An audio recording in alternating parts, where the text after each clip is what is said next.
like being down here, closer to you all. So,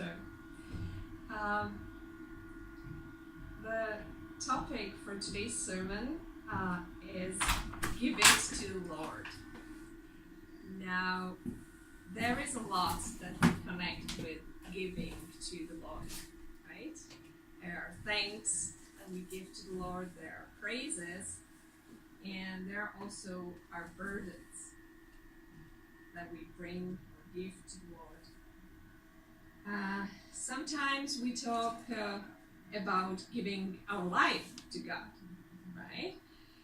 And sometimes we end up asking if there is even anything that we can give to God, because when we come right down to it, everything belongs to Him anyway. So what are we going to give Him, right?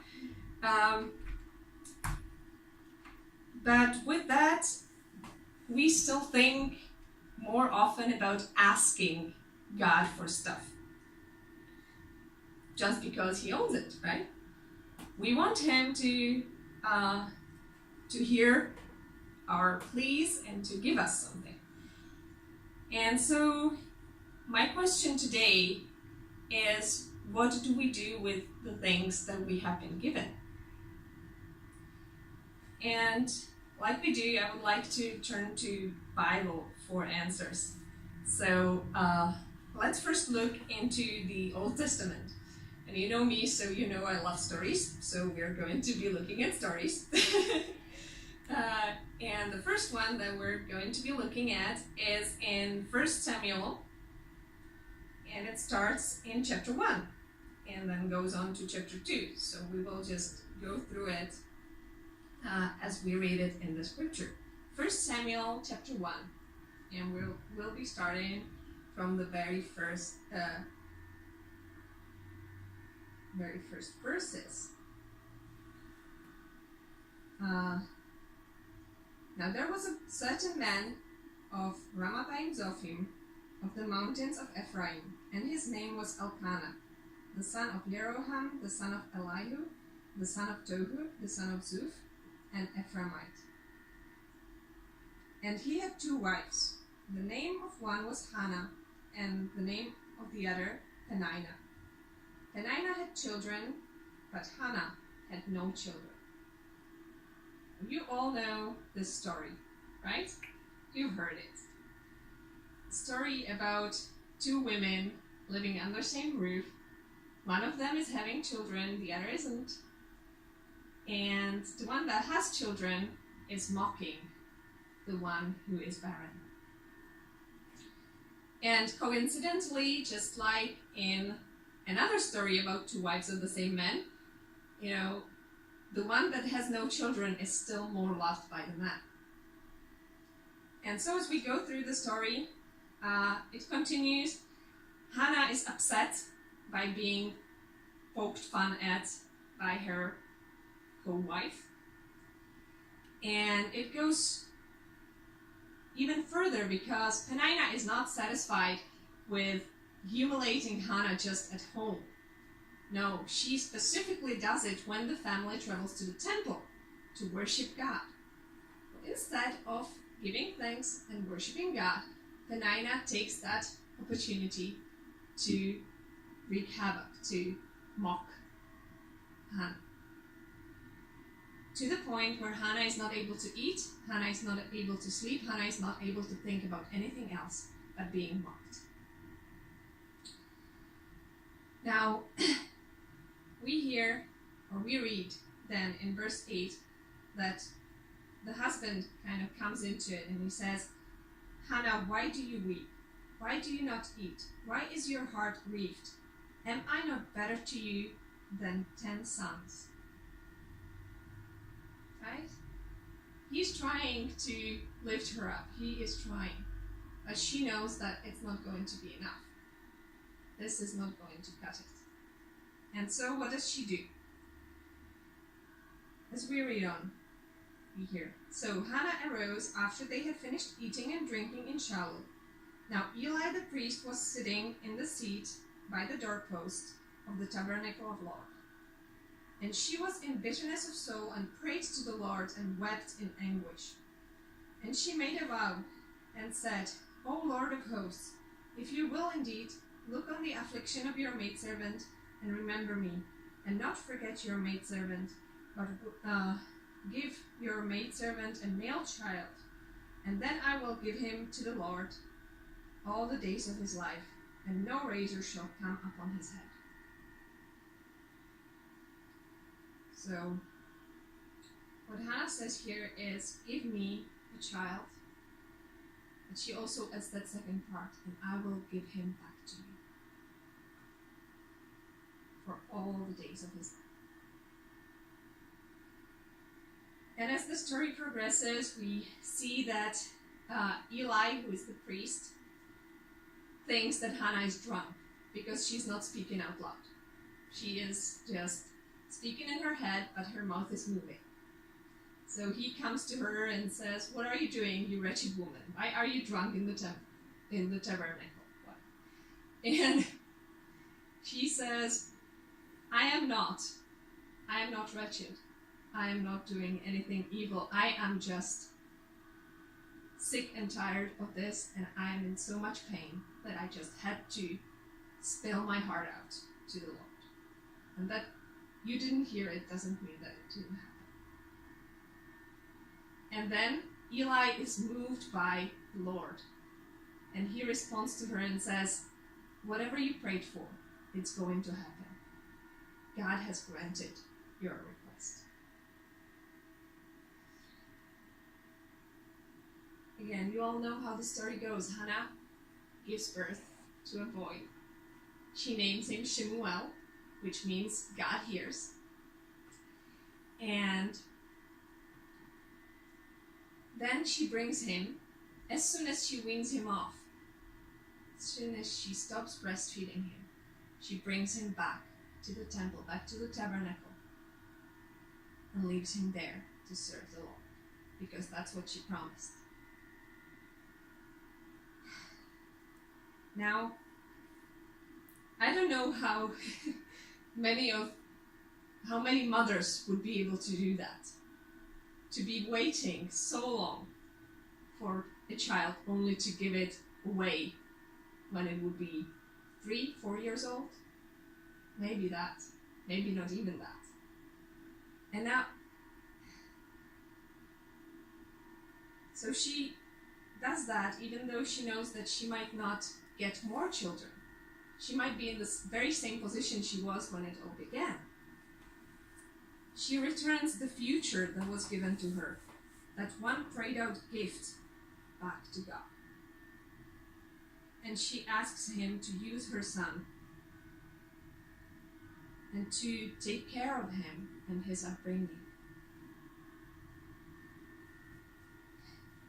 The situation that she leaves her child in is by no means ideal. Eli is old and weak. Eli's sons are evil. They openly do stuff that is against God's commandments in God's very temple. So Hannah had to have tremendous faith in God to leave her child in God's care, even in a situation like that. And so we might ask, what does God do with what has been given back to him? And because you know the story, you know that Samuel, despite everything, rose up to be a man of God, to be one of the greatest prophets that Israel ever had, and to be the man who gives Israel their first and second kings. So there is our first answer to my question, what do we do with things that we have been given? If we ask God for something and he grants it to us, we should give it back to him, to his service. It's not supposed to be just for our own benefit. It's not supposed to be just for us. It could be.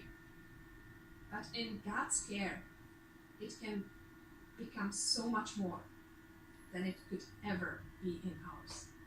If Hannah kept Samuel with her, he might not have gone on to become a prophet. He might never have been used by God the way he was. And so that's the lesson number one. If we give something back to God, it has the potential to become so much more than we ever envisioned.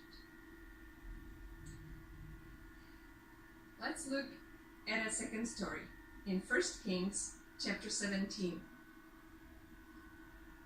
1 Kings chapter 17, and we will read verses 10 to 16. 1 Kings chapter 17, verses 10 to 16. It says, "So he arose," and this he is Elijah, prophet Elijah. "So Elijah arose and went to Sarepta, and when he came to the gate of the city, indeed a widow was there gathering sticks. And he called to her and said, 'Please bring me a little water in a cup, that I may drink.' And as she was going to get it, he called to her and said, 'Please bring me a morsel of bread in your hand.' So she said, 'As the Lord your God lives, I do not have bread, only a handful of flour in a bin, and a little oil in a jar. And see, I am gathering a couple of sticks, that I may go in and prepare it for myself and my son, that we may eat it and die.' And Elijah said to her, 'Do not fear. Go and do as you have said, but make me a small cake from it first, and bring it to me. And afterward, make some for yourself and your son. For thus says the Lord God of Israel, the bin of flour shall not be used up, nor shall the jar of oil run dry, until the day the Lord sends rain on the earth.' So she went away and did according to the word of Elijah, and she and he and her household ate for many days. The bin of flour was not used up, nor did the jar of oil run dry, according to the word of the Lord which he spoke by Elijah." Amen. Now, this woman, unlike Hannah, this woman had no longer even the strength to ask God for anything. She was just done. She was given up. She had too little. She was going to make her peace with it and die. And then God, in the form of prophet Elijah, asked even that little of her. Sometimes we are asked not for a special thing. A child is a pretty special thing, right? Sometimes we are asked not for something that we have been given extra. But we are asked for something that we still have left. For that little amount of something that we still have left. For those things that we think are crucial to our own survival. For those things, for those few last bits that we cling with all our might to. Now, if the widow decided, when she was asked to give it up, to give it to the Lord, she decided that no, she's going to keep it for herself because that's all she has. That would be it. That would be all that she would have had. That would be end of story. She would have starved to death in a few days along with her child, along with her son. But she decided to give it to the Lord. And that saved her life.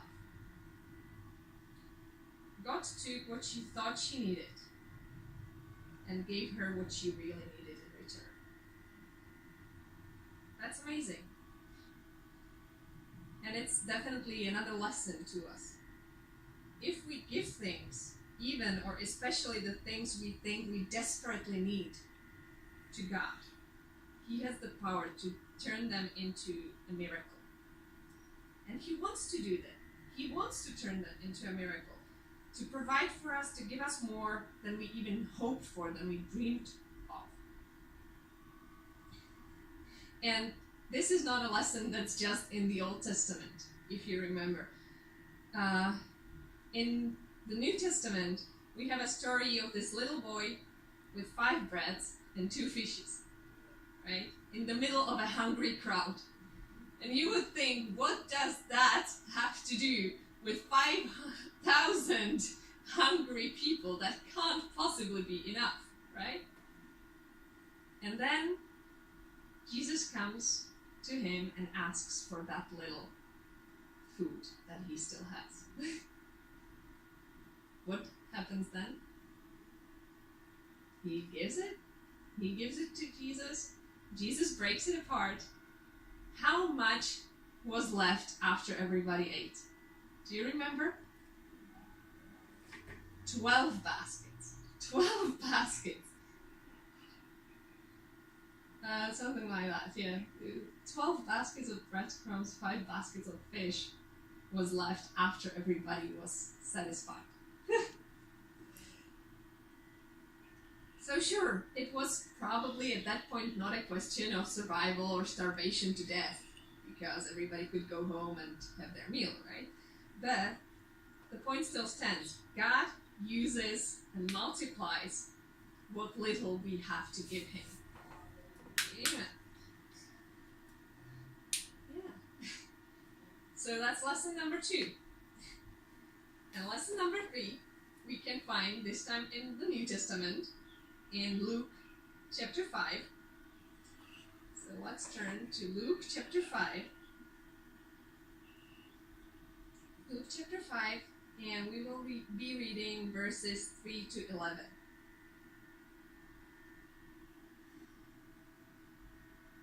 Chapter 5, verses 3 to 11.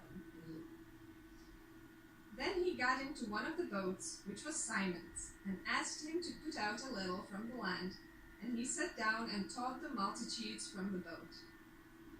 When he had stopped speaking, he said to Simon, "Launch out into the deep and let down your nets for a catch." But Simon answered to him and said, "Master, we have toiled all night and caught nothing. Nevertheless, at your word, I will let down the net." And when they had done this, they caught a great number of fish, and their net was breaking. So they signaled to their partners in the other boat to come and help them, and they came and filled both the boats so that they began to sink.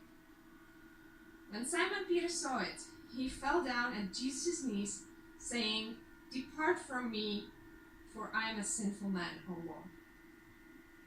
For he and all who were with him were astonished at all the catch of fish which they had taken. And so also were James and John, the sons of Zebedee, who were partners with Simon. And Jesus said to Simon, "Do not be afraid. From now on you will catch men." So when they had brought their boats to land, they forsook all and followed him. Now, so far we have been talking about giving to the Lord of tangible things, or people for that matter, for the first image. But still, it was something you can touch. It was something you can actually bring and drop somewhere, right? This is something a little different. We all know that Peter was a hothead, right? We all know he was a stubborn one at that. And he was a fisherman, so he didn't have any polish. He didn't mince words when he didn't mean to. And if he knew one thing, it was that it probably was the greatest folly of his life to try and go out on that lake in the middle of the day and catch fish. He knew it. That was his job. He was good at it, right? He could have been proud. He could have told the rabbi who just took over his boat to, stick it up his nose because because he knows nothing about this. He might know about the scriptures, but fishing is a different business, right? He could have refused. He had every right to. He was tired after a long night of hard labor, right? And all that labor, everything that he did right the night before, came to nothing. So why should this folly come to anything right now? But he decided to give his work, to give his job, his livelihood to the Lord. He even says so. He says so in the text. He says, "Because you, Lord, say so, I will cast the net once again." Right? What was the result of that? Once again, it was more than he was dreaming of. It was more than he has ever seen in his life, probably. It was a miracle, an impossible thing. And it was the best thing that happened to him up until that point. And I deliberately say up until that point. Because did you notice what happened immediately after they brought in all the fish? Jesus doesn't say, "Now go sell this, give part of it to the poor, and the rest is yours. Bob's your uncle." No. He says, "You will no longer catch fish. From now on, you will be fishers of men." Right? Immediately after the biggest miracle happened with his old job, God gives him a new job. God asks Peter to give up his livelihood and follow Jesus. And in return, what Peter gets is a new purpose in life. Now, the funny thing about this particular lesson about giving your life and your job to God is that Peter needed that same lesson twice in his life. If you remember, this first time he spent 3.5 years walking around with Jesus and learning everything. And then after those 3.5 years, after that whole walk with Jesus, he had this idea to go back to fishing. Just before Jesus appeared to him after resurrection. Right? We can read that in John 21. Both times, however, he was called back. Both times, the same thing happened. He was asked to cast the net one last time. He brought in more fish than he could possibly have hoped for. And immediately after that, Jesus tells him, "That's not your job anymore. You have a much bigger job to do for me." And the second time, it stuck pretty well. Peter spent the rest of his life, not as a fisherman, but as the apostle. So, whatever happens to us when we give, even something that we think we know everything about, to Lord, it turns into something much more than it would have been in our own hands. And sure, it can sometimes happen in a way we didn't expect. It can sometimes lead to stuff that we couldn't even imagine when we first set out.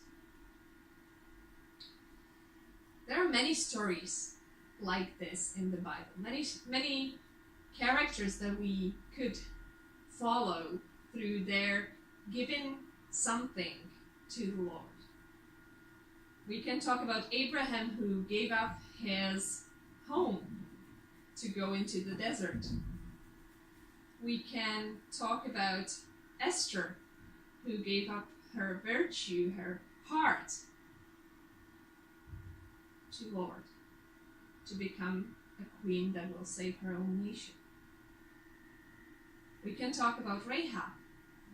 We can talk about Paul, who gave up pursuing Christians to become one of the greatest Christians in history. Right? What is the common point, the common punchline of all these stories? If we acknowledge God's will, if we do not try to hold back from Him, anything, He will make sure that we have more than we could have hoped for. And sometimes it will not happen instantaneously. Sometimes it will take time, and sometimes it will not happen entirely the way we planned or imagined it will go. But we can be certain that however and whenever it happens, the results will amaze us. And I am talking from my own experience on this one, and I'm sure if you look back, you could find experiences like that in your own lives and your own stories. I often say that I found love, I found my husband when I gave up on searching. And God has brought him to me in a way that I never would have expected him to work, in a place where I never would have even imagined God would go. And it's not that only that, it's now that we are expecting our first child. I have been wanting a child. I have been praying for a child for years. And it seemed like God was just saying no. And now that it's actually happening, looking back, I think, you know what, God, this is the best possible timing you could have picked. I have no idea how you did it. But if you let me plan it, this would not have been it. And this is much better. So, and again, it happened pretty much after I gave up. I told God, you know what? You know this is my plea, this is my prayer. You do whatever you want. I'm giving it to you. So, how often do we kind of stand in our own way by refusing to give God something? I think we do it entirely too often. And it might be that we think we need that thing. It might be that we have just prayed for so long that when we finally get it, we don't want to let it go. Or it might be that we just think we know better. We've been doing this for so long, we know what we are not, right? And God is not a God who would force our hands. He will not forcefully take from us what we don't willingly give. He will let us get away with keeping our small stuff to ourselves. We might not like the results we come up with, though. And then, sometimes after we've kept something for ourselves, we end up asking God, turning to Him to ask, why would you let that happen? Why do I not excel at what I'm doing? Why do you not bless this ministry I'm trying to start? Or why do I not have enough money? Why is my child not talking to me, or is not in church, or whatever? Why don't I have a partner? Or why is my marriage on the rocks? Why don't you bless me? Why don't you give me? And the easy answer is because you have not given it to me. And I cannot work with what you're keeping to yourself. Now, it's not easy. It's not. God can ask a lot of us. He can ask the very last thing that we have. He can ask the thing that we want most in our lives. But He promises time and time again that if we trust Him with it, if we trust Him with anything, if we do give it to Him, then He will take care of us. He will provide for our needs in a way that will be so miraculous, in a way that we can't even imagine. And if you turn to Luke chapter 12, verse 48, Jesus, after finishing one of his parables, says, "Everyone to whom much was given, of him much will be required, and from him whom they entrusted much, they will demand the more."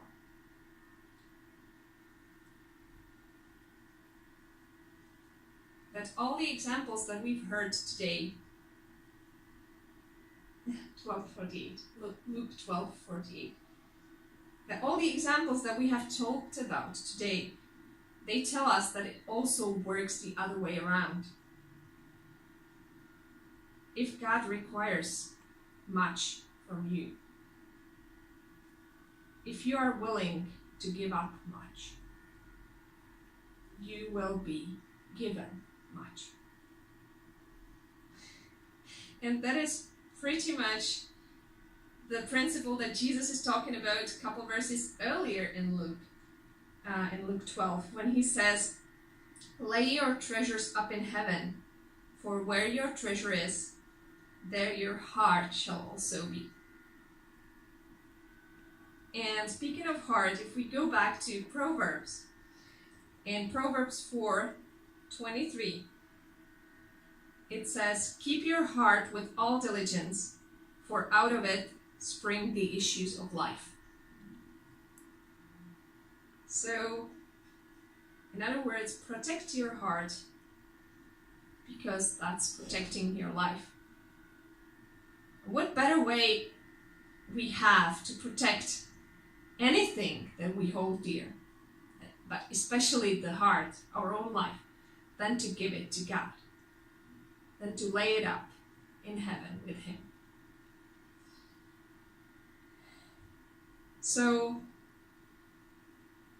what is it that we should give the Lord? What is that it? Firstly and ultimately, we should give him back our hearts. That's what he wants. But other than that, we can give God anything and everything which we have. We can give him anything and everything that we want him to prosper. Because if we go back to the scriptures that we read at the very beginning of today's service that we heard, Proverbs 3:5-12. It says,